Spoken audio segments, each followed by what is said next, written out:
first found out from you when someone mentioned before we moved into the specifics, because even this week we had about like four issues about security and legal implications within that. First one being a user losing about 3 million USD due to phishing attack. So that one is there. But first, can you just brief us when we say scams in crypto, what does it entails? Okay, thank you. So when it comes to this section about scams and defrauding of, unsuspecting clients and all that, I want us to be able to kind of segregate them properly. Okay. First of all, cryptos, you know, are internet, native. That is, they reside on the internet. Okay. And as our footprints, human beings, our footprints, our digital footprints tend to increase, okay, we come across all kinds of uh, issues related to the internet. Okay. Now we are in what is called the Web 2. Okay. Cryptos belong to what is called the Web 3. All right. But cybersecurity or cyber fraud tends to cut across. So I want us to be able to separate scams that are general, okay, that are sort of like, in a way, tend to affect Web 2 and Web 3, Okay. okay, and those that are only peculiar to cryptos. So Okay. when you talk, let's say, about phishing attack, Mhm. first of all, I'd like to define what phishing is, okay? Phishing basically is a fraudulent, practice where, malicious actors tend to deceive people, okay, into clicking on uh, very harmful, okay, sites or harmful links that would take them to sites to defraud them, Yeah. okay? All right. So, or they would create a file or a fake website that has got, malicious, information on it. So when you click something, okay, they will goad you to do that. Yeah. Then it takes you there, and that can actually sort of like uh, give away your login credentials and stuff like that. Okay, these things are kind of generalized. They cut across Yeah. because, I'd like to recap again.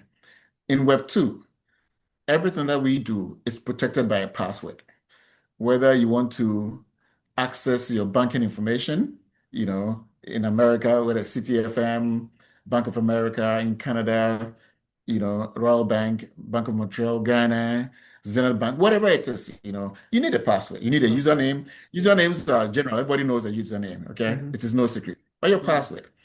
So when your password is compromised or a scammer, okay, is able to sort of like entice you to go to a site, okay, to reveal your login credentials, then they can have Okay. access to your information Mm. and then be able to sort of like do whatever they want with you, drain your account or whatever.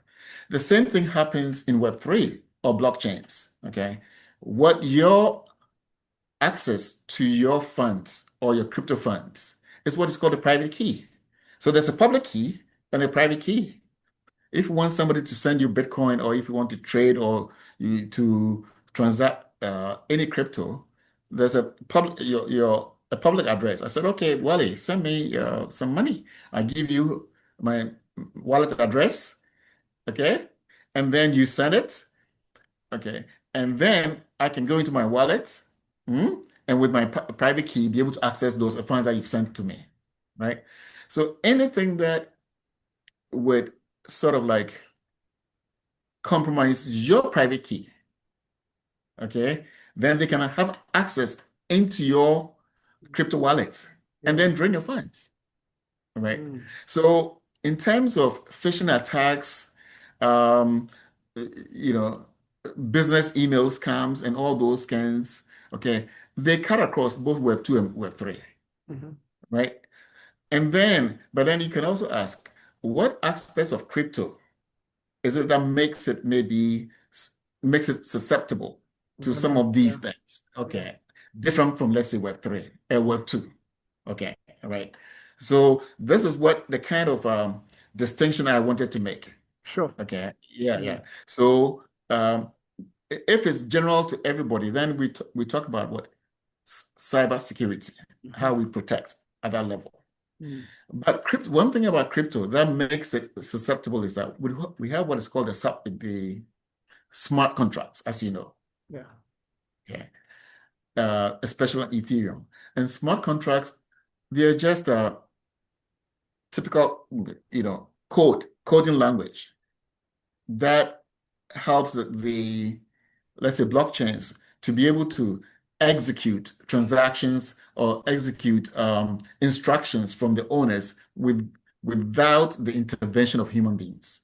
Mm, So back in the analog world, when you and I have a contract, okay, we are two people. I say, oh, yeah. Wally, send me my money. If I go to my accounts and you haven't sent the money, I can call and say, okay, you did not live up to your part of the bargain. Yeah. But as human beings, I have to physically log into my banking accounts, check my phone to make sure that you've sent me the money. In the case of blockchains, okay, we have what is called a smart contract. So Mm, all the things that we had to do is encoded and put on the blockchain. mm, So if you have to send me money, it's a smart contract. If the business logic is actually uh, uh, achieved, then is the one that will move money from the wallet that you have into my wallet and then advise me. So that particular smart contract, okay, which is not a human being, this is what scammers can attack so okay. that they can corrupt it. Mm, wow. So because it is non-human beings, it- let me give an example. We know, I believe you know the aspects of the DeFi protocols, Yeah, DeFi. Yeah. decentralized finance. Okay, so Hmm. we have the traditional finance, which is the finance that you and I know that we do Mm, every day. Send me money, I'm buying stock, I'm doing this, which is all that. If I need to buy a stock, I call my broker agent or buy me Apple share stock. It's me it, calling all those yeah, things. Okay. it does it. Yeah. That is traditional finance.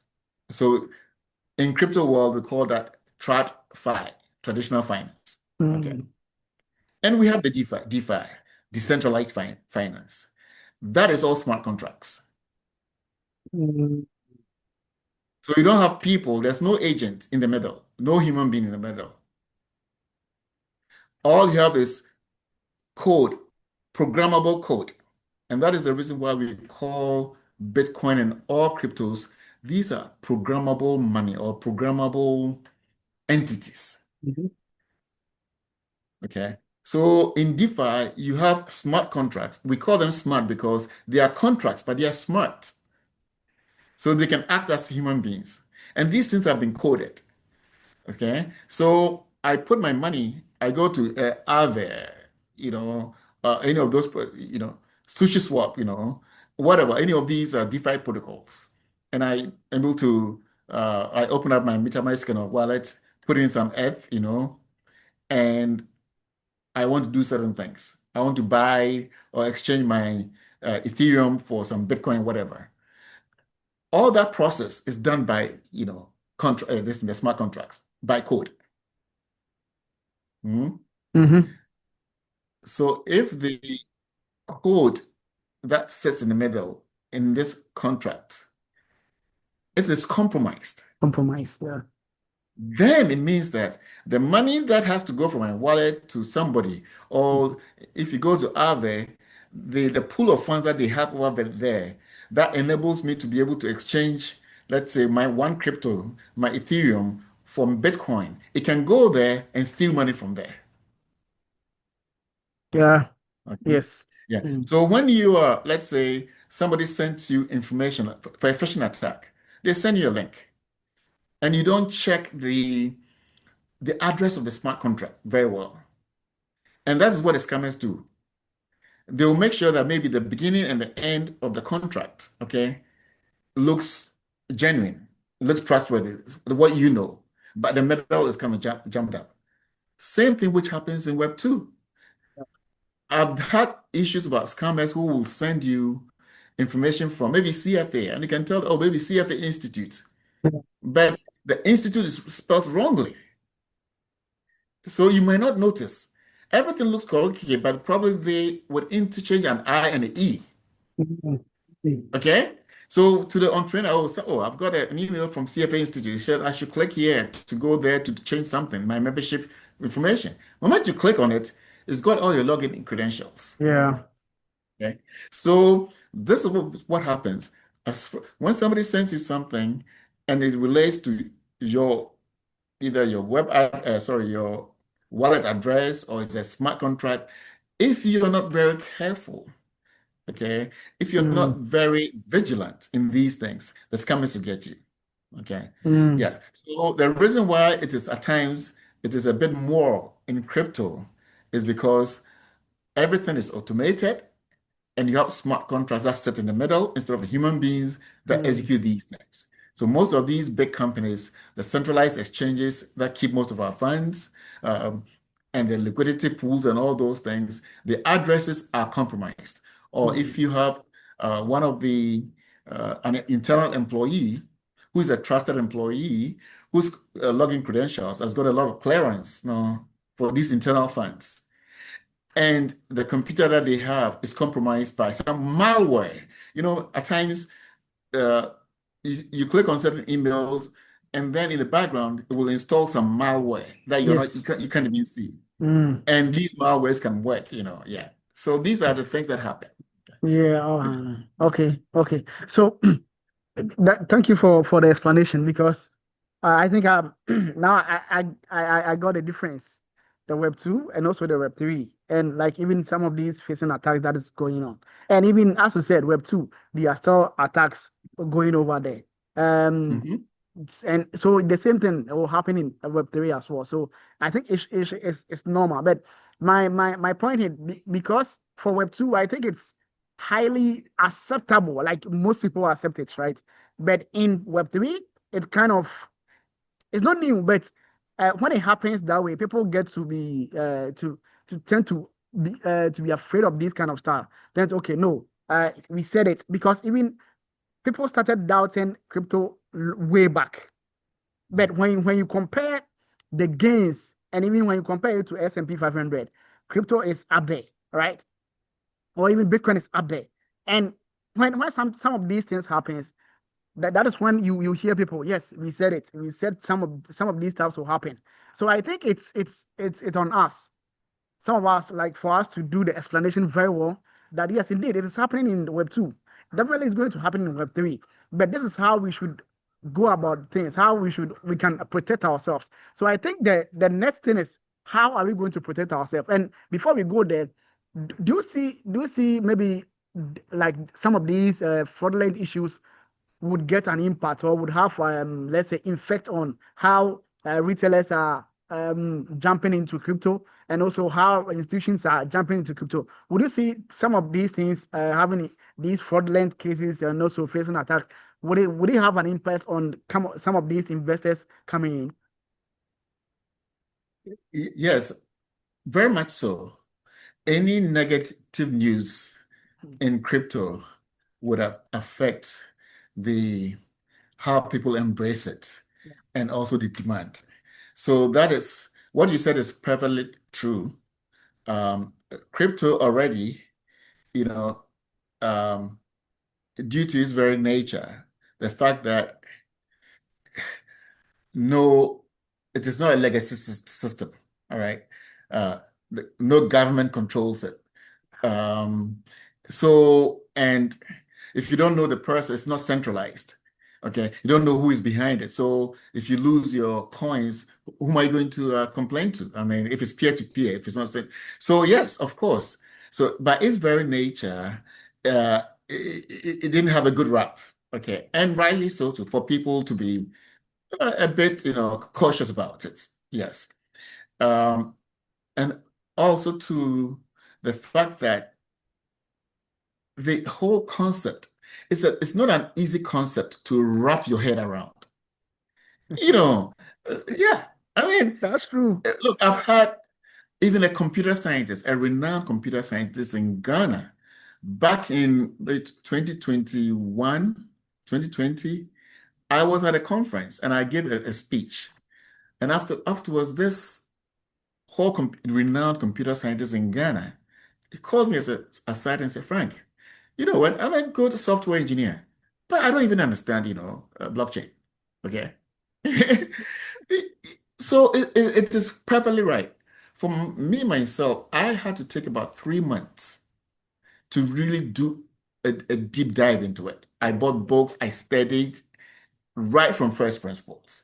I understand, when people are cautious. So it is Yeah. not an easy thing to understand. And then Mm. if you start having all these negative news, and it's Yeah. true, the UX, the user experience initially for crypto wasn't good. Yeah.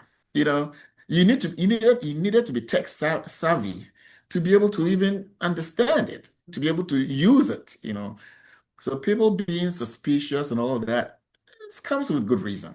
So it was about the developers, the enthusiasts, the stakeholders. It was up to them or up to us to be able to make sure that this technology is actually advanced or it's able to be is developed in a way that it becomes very easy for the public to be able to consume or to Mm. understand it. Mm. Yes.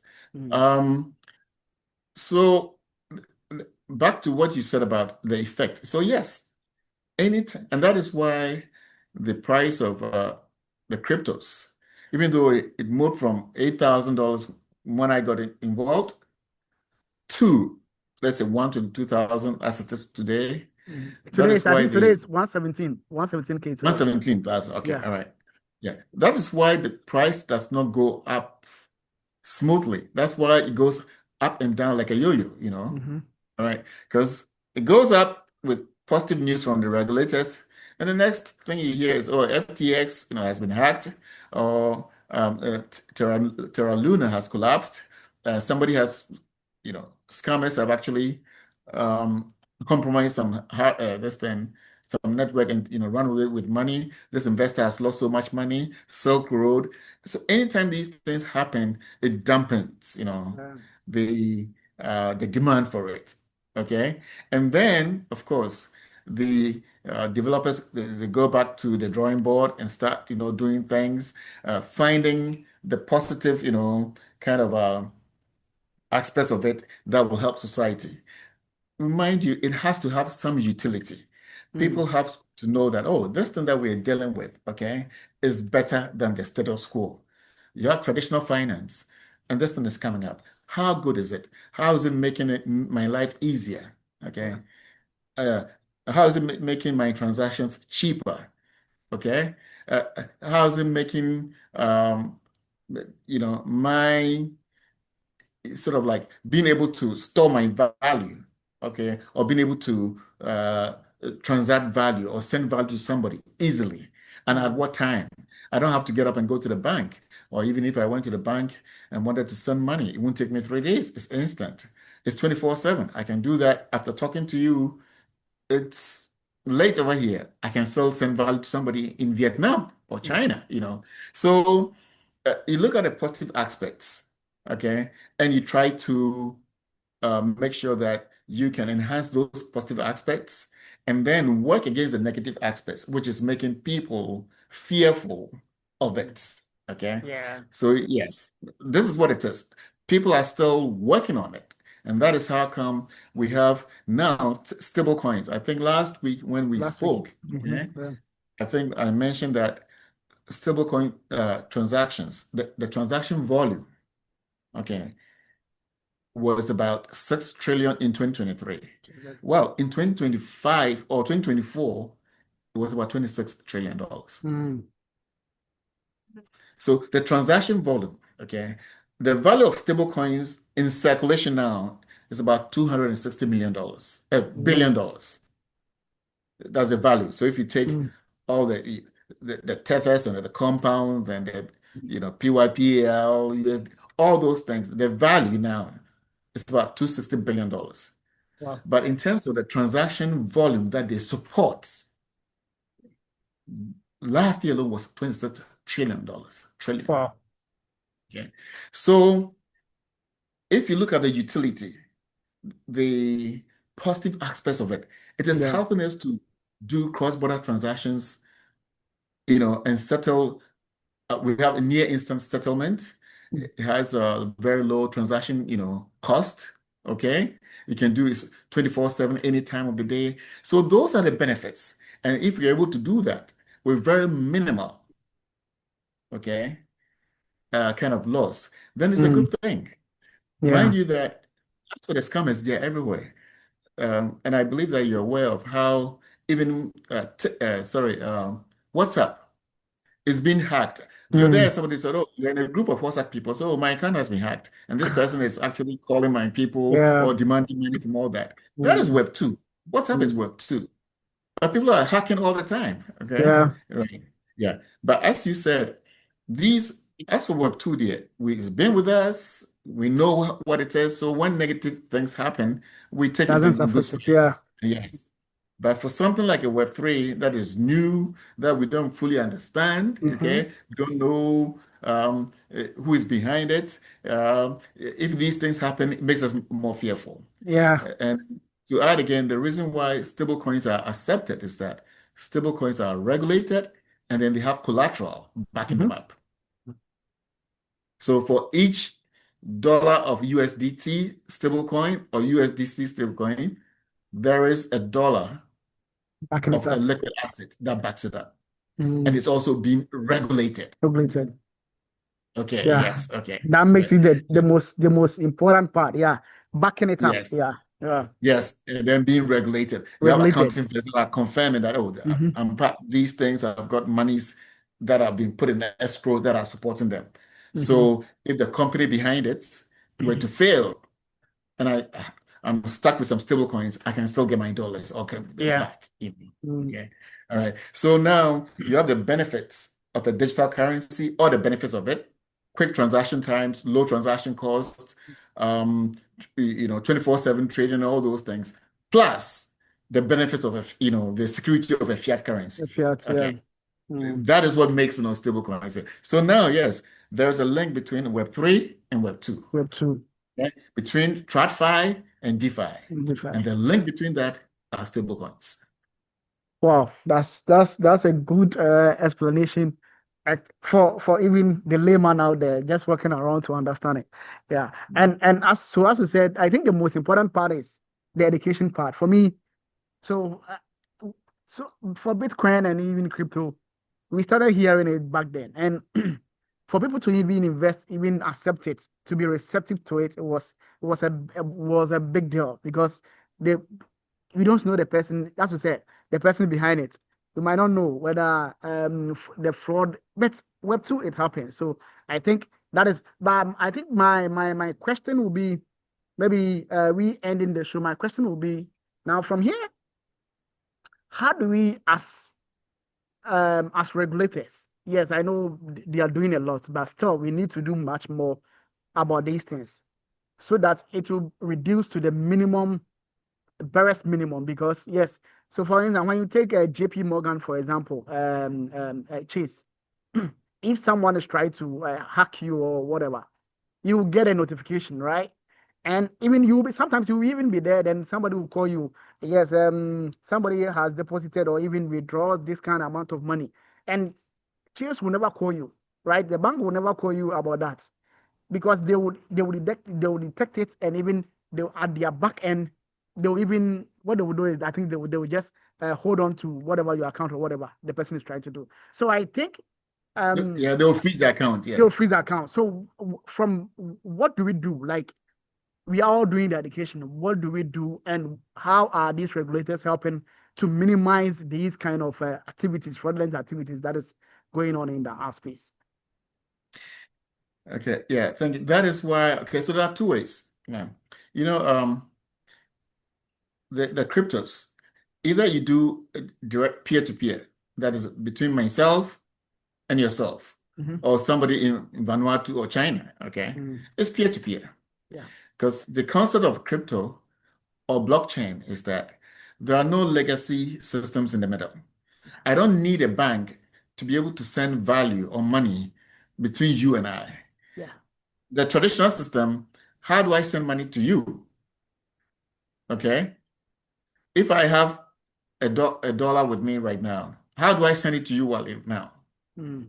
Okay. I need to use a banking A rail, bank. Yeah. the banking system, either a Swift system, a GIP system in Ghana, a CDA system, somewhere, Mm. that involves a bank.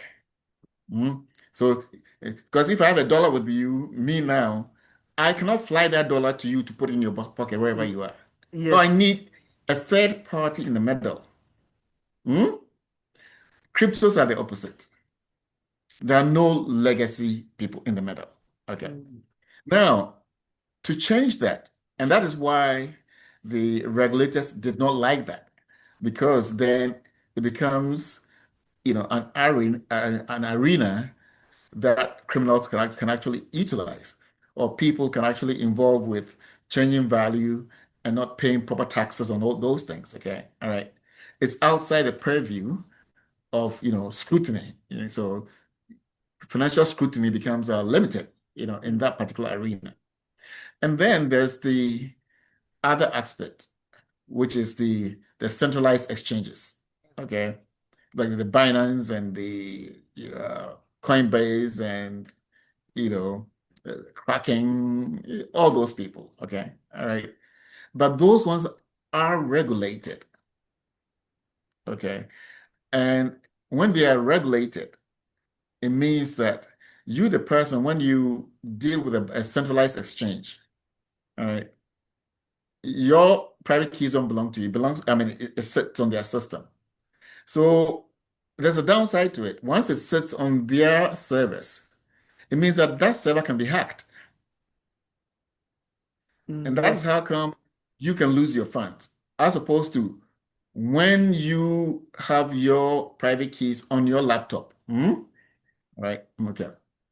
But then again, they tend to offer you security because they can have the best of cyber security because Yeah. these companies are big. It's just like having your money with JP Morgan, JP okay? Morgan. Yeah. Right? Yeah. JP Morgan, because of the size, they've got the topmost Analyst. Yeah. cybersecurity experts that are working for them to make sure that your um, Money is safe. credentials, login credentials to your banking system, okay, are not compromised. All right. So the centralized exchanges are there.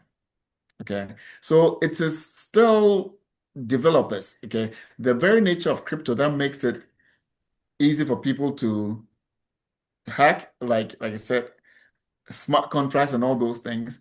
Now they are getting more and more cybersecurity experts and developers, Mm. okay, to work on these things. So it is work in progress. We shouldn't forget that blockchain is only 15 years old, okay? Just 15 years, all right? And for you to have a system which is entirely outside, the traditional system, building new rails for the exchange of value outside the banking system, okay? And it's only 15 years now, okay? I think that the progress has been good. Yeah. Think about it. Bitcoin is something that was created out of the air, and now one Bitcoin is Yeah. $117,000. Thin air. It Just a thin shows, air. yeah, I mean, it is from the laws of mathematics. It's just from Mm. computer coding.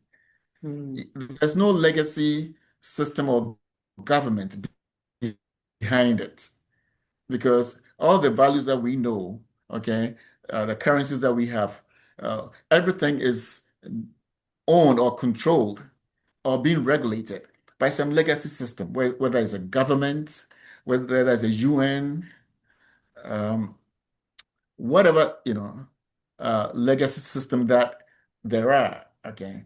So for this thing to be able to happen outside the control of the legacy system, it's Mm. amazing.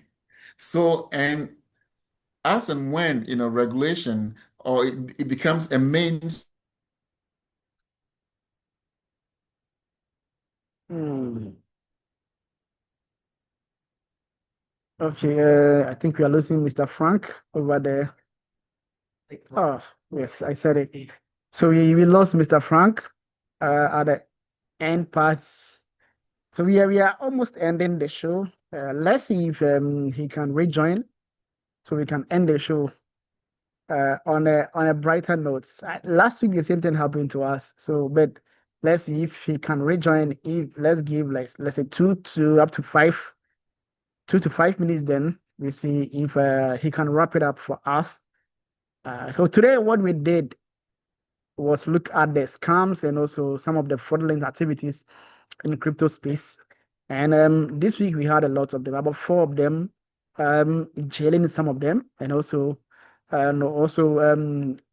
facing about 3.05 million USD. So it wasn't a joke, it was a huge one. And I think Mr. Frank has done really well by differentiating between the Web 2, what goes on in Web 2, and also what goes on in Web 3. Because in Web 2, it goes on. So, for example, in your banking industry or in the banking sector, these things happen. Fraudulent activities happen. So sometimes you get a call from people like, yes, have you noticed that someone is withdrawing an amount of money from your account? And these are some of the fraudsters that are in Web 2. And still, it's happening in Web 3. And I think he has really done well by explaining the difference for us. And definitely, I think it's an education. We need to be doing a lot on that because, as we know, crypto is not accepted by most, and it's high time most of the cryptocurrencies, the savvy investors in crypto, they should come together and do a lot of education. Because for me, I'm thinking education is the key, right? Because people still don't know the difference, right? Even between the Web 2 and the Web 3. And what fraudulent activities happen in Web 2 and also what fraudulent activities are happening in Web 3. So I think it's high time some of us and also some of the savvy investors in Bitcoin or cryptocurrencies should come up together and do this kind of job, this education, and also building a cybersecurity expert for us to control the system, for us to make sure although we will not get 100% correct. The system won't be 100% perfect, but at least it should reduce to the barest minimum. The fraudulent activity should reduce to the barest minimum. I think if we do that, it will be good. Still, Mr. Frank is not back, so I think we can end our section here by saying that thank you for joining us today. Make sure you're subscribing to the channel. Again, you are liking and you're giving us your honest opinion. Just comment what you think, what we should discuss the following week so that we can bring our various experts together. We discuss about these Web3 issues that is mostly happening in the crypto spaces. Yeah, so thank you very much. Make sure you're subscribing to the channel. I'm your host, Walee Yabua. See you next week.